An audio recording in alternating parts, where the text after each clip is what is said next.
Hey guys, today I want to talk about Wesker builds, because I kind of went over what add-ons and what kind of combos you could do with Wesker, and now I kind of want to just go over builds to kind of continue helping out on, people who may not play a lot of Killer or are recently getting into Killer, so some builds to kind of help you out in getting better matches, so to speak.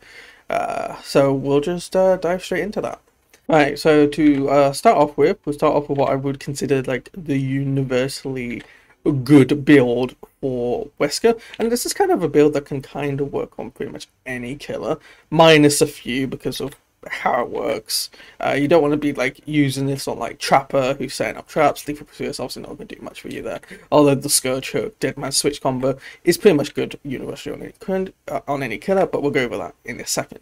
Right, so first off, obviously, is Lethal Pursuer. This is at the start of the trial. You see the auras of all survivors where they spawn for 11 seconds. It says 9 seconds there, but anytime a survivor's aura is revealed, it increases that duration by 2 seconds, which works on itself, so basically it's 11 seconds.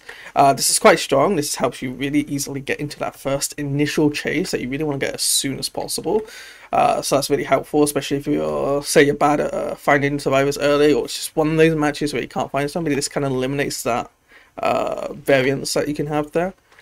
So you want to get into that first chase, and with how popular Prove Thyself is these days, if you see two people spawn next to each other and both go towards the same generator, that's kind of where you want to go, so you can push those survivors off each other.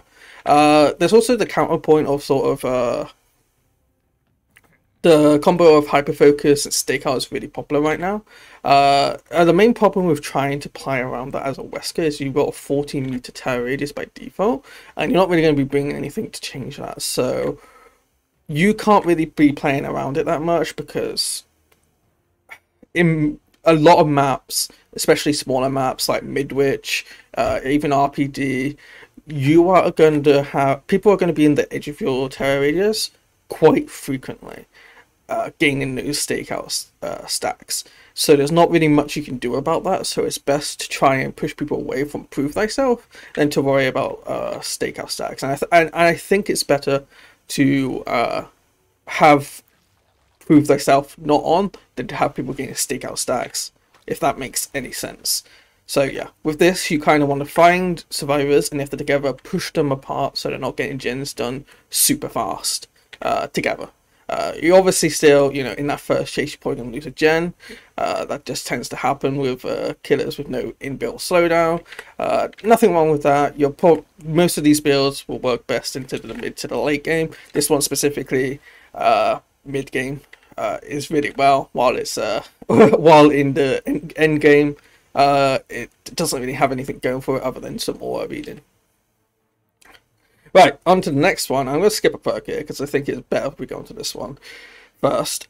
Right, so the next one is Scourge Hook Pain Resonance, which is basically when you hook somebody on a Scourge Hook, which is a white glowing hook. Basically, the generator with the most progress will explode and lose progress, and also start to regress if survivors aren't still on it. If a survivor is on it, they will scream and briefly stop interacting with that generator. You will not get alerted to the location of this, but you will hear it, and you can sometimes work out where that generator is relatively based on where the screams come from. And if the generator is close enough, you'll also see the sparking and smoke effect from it, so you can obviously keep an eye out for that as well. The main thing about this is that it works well with Dead Man Switch, right? Which is the perk we'll talk about next. And also the fact that it's basically like a slowdown perk that you don't need to worry about too much. You want to get survivors to Scourge Hooks, but that's the main thing you need to worry about. You don't need to go kicking generators. You don't need to be protecting hooks. There's nothing they can really do about this other than to counter your combo, but survivors tend to be hit or miss, depending on the combo. And speaking of the combo, that leads us into Dead Man Switch, which is basically whenever you hook somebody, for 30 seconds afterwards, if a survivor lets go of a generator, that generator is blocked until the end of that duration.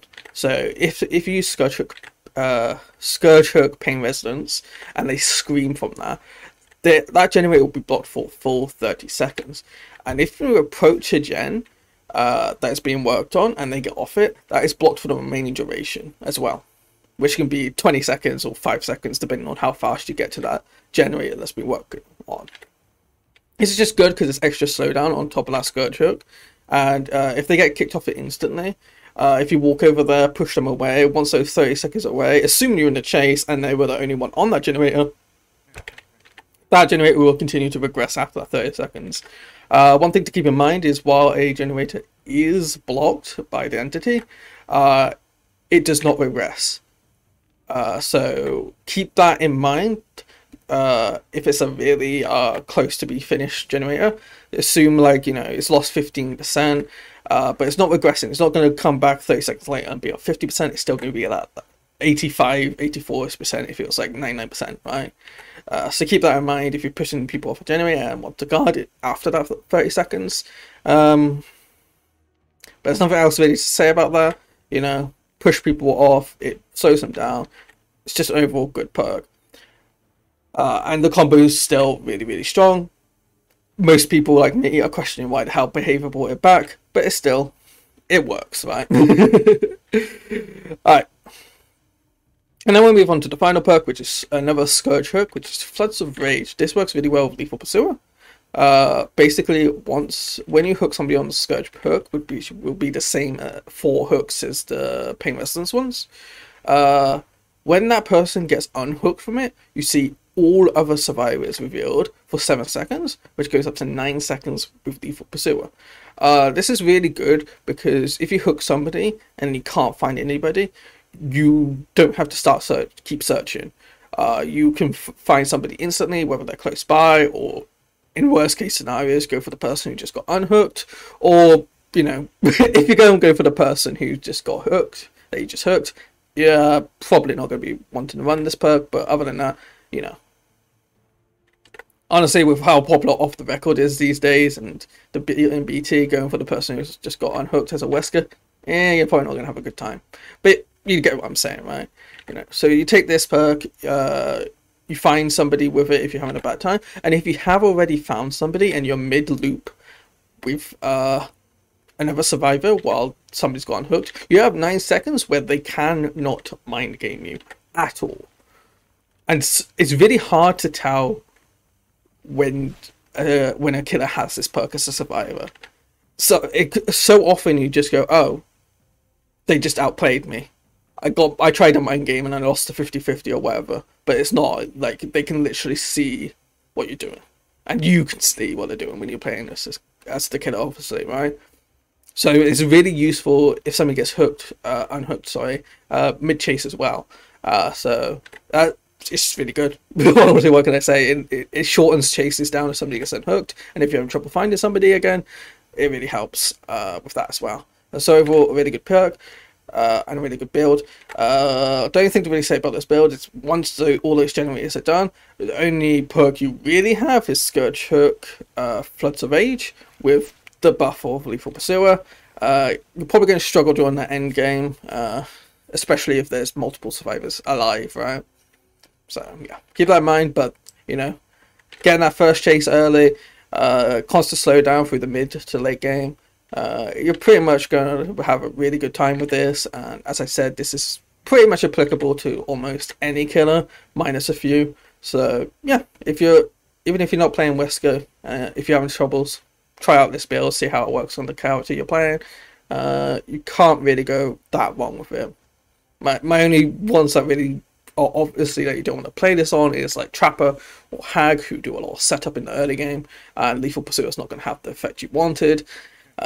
And usually the characters are like locked down in area, so keep that in mind. But other than that, yeah, I think this is a great build universally and very, very good on Wesker. Right, so next up we have a build that I've been playing quite frequently with pretty moderate success. I wouldn't say as much as the previous build, but honestly this one I find quite a lot of fun. It contains the same Scourge Hook, Pain Resistance and Dead Man Switch combo from the last build, so I'm not going to go over those again. It's the same combo, it's really strong, you can't go wrong. What's the difference in this one is the fact that it has some endgame elements. instead of some early game, mid game elements with Scourge, Hook, and Lethal Pursuer. So the first new perk here is No Way Out, which is basically for each unique hook, the entity will block their exit gates for 12 seconds in the end game after they've been touched, plus an additional 12 seconds base, which leads up to 30? Wait, how long is it? 12, 24, 16 now. Fuck. Let's try that again. Right, so the next bit, Alright, so the next bit I have is a slightly different build from the last one. It contains the same Pain Resistance, Deadman Switch combo like the last one had, so I won't go over those again. But it swaps out Lethal Pursuer and Floods of Rage for some more late game once the generators are completed perks. So we'll start off with No Way Out, which is when a survivor is first hooked, that you gain a token for each unique survivor, so up to 4. And then when the end game starts, when they touch the exit gates, they are actually blocked for 12 seconds plus 12 seconds for each survivor that you hooked. So this can go up to 60 seconds if you have had a really good game, but the mid game's gone bad, or you're one of those people who like trying to make sure that they hook each person at least once before killing somebody. So if you'd like that, really good build for you. This is just really good for the end game because basically it makes it so, the end game lasts an additional 60 seconds longer if you're like mid chase. And they start trying to get the doors open. That's not going to be able to happen. You have a longer time to find out where people are and just kind of close out the game, especially if you've got like a kill already and you're trying to score those last 2 kills for a 3k, a win, or maybe even a 4k if you're lucky. So can't really go wrong with this one. It just allows that extra time at the end to finish off a match that may have ended in a draw or a loss, depending on your definitions. Otherwise, and to also help out with that is one of the Mastermind's own perks, which is Terminus. What this does is when the last generator is finished, everybody who is injured or downed or hooked becomes broken. This means they cannot heal, which means basically they are exposed in a way, and also grunting, leaving pools of blood and that sort of thing, assuming don't have perks to stop that. This is just really useful. It's kind of like a no-ed in a way if everybody's already injured. When it comes to that last generator, people tend to not actually heal. They tend to try and get that last generator done and then heal, so they have the time. In that last generator scenario, the killer will tend to try and guard 3 generators, try and make sure none of them get too far. So when he leads off to a chase, they'll try and rush a generator down and not bother to heal, because if they take too long, the person they're chasing goes down, and then they're back to square one, especially with the dead man switch combo. So that's really useful. And the second reason is because I ended up seeing a lot of adrenalines, and this almost completely counts as adrenaline. They do still get that speed boost, but they do not get the heal ever. Unless they're on hook and they stay there for, until the gates are open, plus 30 seconds.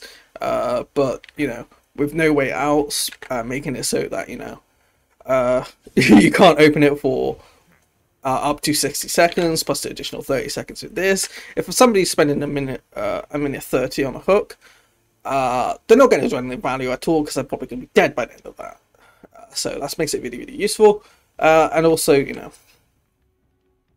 just makes that endgame a lot easier without having this slightly, like I said earlier, slight no-ed, but they can't cleanse it. The way they cleanse it is opening the gates, which they can't do. That's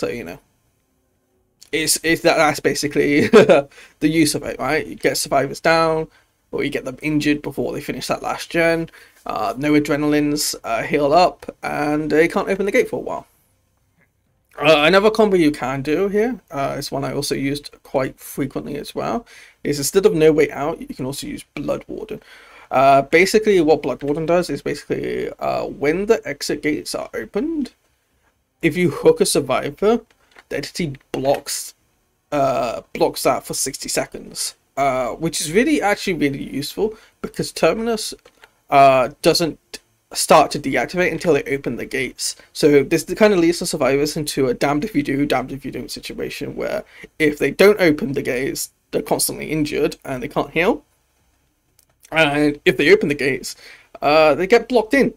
And I don't even realize that until it's too late. So you could definitely do that as well. You could pretty much run any sort of like combo here as well. Anything for the late game. You could go like full end game, you know, chuck in a no-ed, like keep Blood Water, chuck in no-ed and put No Way Out there. You're not going to have a very good early mid game. You might be able to do something late game against mid survivors, but against really good survivors, you're probably going to have a really bad time. And the problem there is also relying on no-ed, which now reveals an aura once it's shown to people, so keep that in mind. One thing, if you do end up using no-ed though, is the fact that if you use your power to down somebody, that does not reveal no-ed, so you can still hide that for a little bit longer if somebody's already injured in that end game and you're not in a rush to get them down. And also good at hitting your power, which is a lot easier with the hitbox buff that I recently had. But yeah, I definitely would suggest go with these two and either Blood Warden or No Way Out. I personally prefer No Way Out, but Blood Warden's just as good, so you know that's down to personal preference. Alright, we'll move on to the third and final build. Alright, so third and final build is a Devour Hope focus build. If you're trying to get to Iridescent 1, this isn't the build for you, because if it works really well, you end up getting no emblems. So if you're trying to get to Iridescent 1, this isn't the build for you. But if you're just trying to have fun with a actually decently strong build, this is one I absolutely recommend to take. Right, so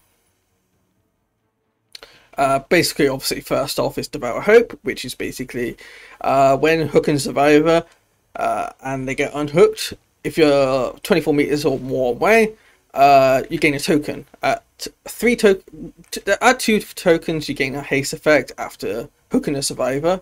But it's nobody cares about the two tokens one. Being honest, nobody's bringing it for that. I've never really could say I've never really got much effect out of that, but it's still an effect that is there. So keep that in mind, I guess. The real main use of this is that 3 tokens, every survivor becomes exposed, which is really useful. Obviously, means they only have a single health state. Obviously, keep in mind this is a hex, so it can't be cleansed. A lot of the times, it can even get cleansed before you've even got up to this, because they just see, if survivors see a glowing a glowing totem, they go for it, right? You know, they love to take it. 3 points and all that. And also at 5 tokens, it grants you the ability to Mori at any stage. So it's basically a way to easily remove somebody from the match if it gets to that point. And if you get to that point, the match is basically over in most scenarios. So yeah, this is just, you know, if very much what I would consider the snowball hex, right? You get 2 hooks and they unhook, you get faster speed for a short while, you get 3 tokens, they're now all exposed, you get 5, they're now killable no matter how many hook stages they've had, even if it's 0. So yeah, if they let this stand for a long time, it's very much going to be a case of you're probably going to win, assuming they're not hiding, but you know, you're still winning in that scenario. You're just going to be there for a long time. I've definitely been in that situation. Alright, next up is Hex Undying, which basically just, it has 2 effects. It's lesser effect, but can still be useful. Is when a survivor is within 4 meters of a dull totem, they're always revealed, which is okay. This isn't timed or anything, so you can't pit lethal pursuit with this. It's completely just when they're in an aura, within 4 meters, sorry. So niche situations, when they get revealed, sorry. Sometimes this can help mid chase, but not really. It's not the effect you're taking it for. The real effect you're taking it for is when another hex is cleansed, it will instead be transferred onto the Hex Undying. So basically, to get rid of the Devour here, they would have to cleanse Hex twice. And if they waited until Exposed has been revealed, that means it takes. That means they're just in an even worse position to obviously get rid of that Devour, and it gives you more chance to get value from it, and maybe even extend it up to the 5 tokens you need to kill people. This also does transfer any tokens you have, so this is why it works really well with Devour. And yeah, other than that, nothing really too much to say, but it's just there to protect your Devour. No need to go too deep into that one. And next up is another Hex, quote unquote. This Hex works differently because it only affects cleansed totems. This is sort of a backup for when matches don't really go too well. They cleanse both your totems really, really fast. This allows you to create some slowdown and still, you know, have a chance at winning a match. When I was actually playing with this for some footage, they cleansed every single totem in the match, and I got 5. I've got 5 of these off, and it was quite interesting. It was the first time I actually ever got 5 stacks in this. So I'll go through this and sort of what effects it has if you do get that those 5 stacks, but because you only have 2 totems, you're only probably going to get 2 Pentamental stacks, and you know, you kind of want to space those out anyway, so keep that in mind. Right, the first one is when you get 1 Pentamento, it decreases all survivors' repair speed by 30%, which is really, really, really, really strong. You know, you already got 90%, you already got 90-second generators. You know, assuming no proof like self, hyperfocus, stakeout, that sort of thing, right? This extends it up to 120 seconds-ish. I think it's more like 118 because it's 30%, not 33%. But, you know, basically 120 seconds, which is an insanely long time, 2 minutes. Obviously, I don't need to say why that's good, right? You know, it's 120 seconds. They're going to want to find this totem. The one thing to keep in mind is obviously the person who cleansed the other 2 totems is obviously going to know where this is, because it has to be in the same place as the last 2 totems, which is why you don't tend to put them both down at the same time. Try and give them, if they both get cleansed quickly, put one of these Pentamento stacks down, and then wait until it gets cleansed before put the other one down. But obviously in some situations, if they have like a circle of healing or a lot of medkits, you may want to put both totems down at the same time, but you won't get too much value from that unless everybody's injured, because obviously at 2 Pentamento stacks, it decreases healing speed by 30%. You know, take longer to heal, uses more time, more slowdown basically. You know, while they're healing, not doing gens, and taking longer to heal, they're taking longer to do gens, and obviously, you know, with the 30% decrease there, it's just an insane slowdown. If you somehow get to 3 Pentamento stacks, it decreases their recovery speed when they're down. So yeah, I mean, it basically still slows them down even if they got unbreakable. So it's pretty good. It's kind of alright if you're slugging, but you know, you're also slugging at that point. 4 Hex totems, it decreases exit gate opening speed by 30%, which counters wake up, but doesn't count as soul survivor. So, well, it does slightly, but they still get faster speed if they have soul survivor. I keep that in mind. And then if you get to 5 totems, all of their Pentamento stacks are blocked. They cannot be cleansed. They have to permanently deal with 30% slowdown across the board in almost every action. So if you somehow get this really early, you're just going to steamroll, because they're not going to be getting gens done, they're not going to be healing fast, they're not going to be recovering fast. If you're down a slug, they're not going to be opening the gates fast in endgame. It's just going to be absolutely disgusting. And with our last perk here, which is Deadlock, it's even more disgusting than Slowdown. You probably will rarely get this, because most of the time you want to get that repair speed 30% really fast, So by the time they've cleansed one or two totems, they already know it exists, and they're not going to go cleansing all the dull totems. So you can get these 5 stacks. And there's nothing really in the build that here forces those 5 stacks. Usually, when somebody brings Pentimento, they usually bring one more plus Plaything, which you can do if you're confident in protecting Devour, or your main plan isn't Devour and you just want it there as some sort of insurance that you know, that they get exposed, and you have that sort of mid to late game power if they don't do totems. Also, you know, if they've got Plaything, they're probably searching for their totem, not for Devour. So if you're feeling a bit more confident, this is sort of also a build you can go for, and that can help get even more Pentimento stacks as well. Another thing you also do is if you keep this in Undying, and instead of taking Pentimento, another way you can double protect your Devour is to take, where is it? I don't see it. Am I blind? Probably. Where's Haunted Grounds? There it is. I am blind. If you take Haunted Grounds, which is when the Haunted Grounds is cleansed, all survivors are exposed for 60 seconds. This can help. If they cleanse this first, you can get a lot of free downs, or at least one free down hopefully, and then gain a token, which helps a lot. The big thing about this is once all these are gone, the only thing you really have is Deadlock, which you'll get to in a second, which is why I kind of prefer Pentimento. It works slightly better as a backup plan, whereas Haunted Grounds is more of a really focus in onto that build. And you could also replace Deadlock with Pentimento as well, but I think Deadlock's a really good perk to have right now. So let's finally speak about Deadlock. Deadlock is after generator is repaired. The generator with the most progress gets blocked for 30 seconds.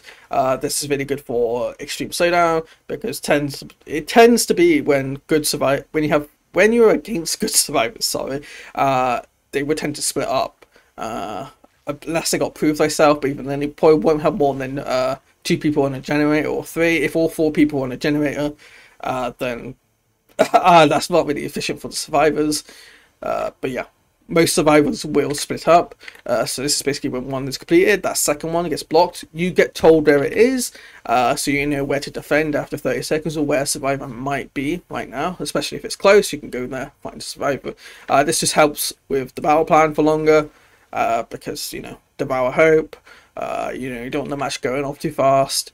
Sometimes, if they can't find a totem for whatever reason, maybe it's in a difficult place, you know, Black Swamp has like 3 totems on the outside and 2 in the middle. If you get a good spawn there with both totems there, chances are good survivors will just try and gen rush and get out of the match as soon as possible.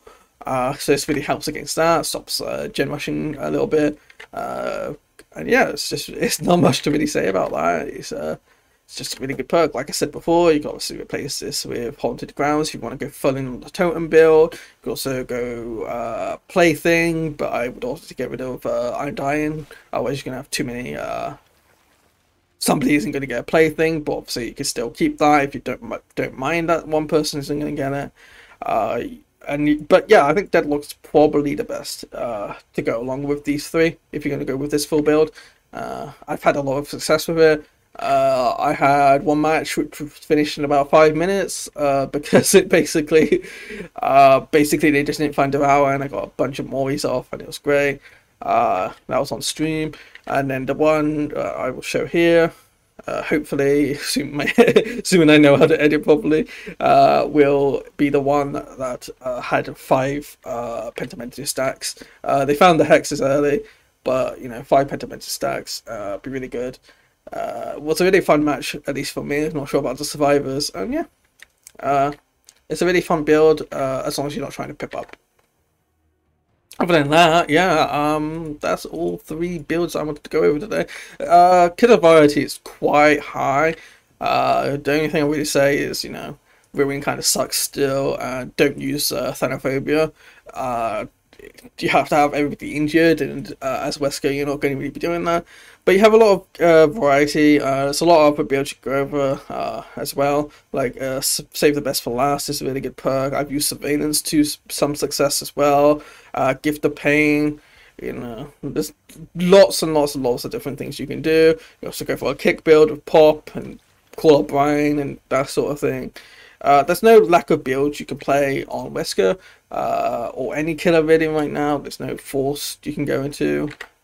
You know, I've seen Ots use Coup de Grace with other perks as well. You could even, I even had some fun with a backpack build with Awakened Awareness. That was always fun as well. And if you have struggle with early game, you know, Corrupt Interventions and all right perk. You can also go with Terror Ages, with Claw of Area, Unnerving Presence, that sort of thing. There is no limit to the perks that you can really take. Mess around, experiment, have fun. But these three will do you a good job. Yeah, we'll just do you a good job if you want to do it. So yeah, that's basically all I've got to say. Thank you all for listening to me ramble about that. Hope these builds help you out. Let me know how they go if you do try them out. And yeah. See you guys soon.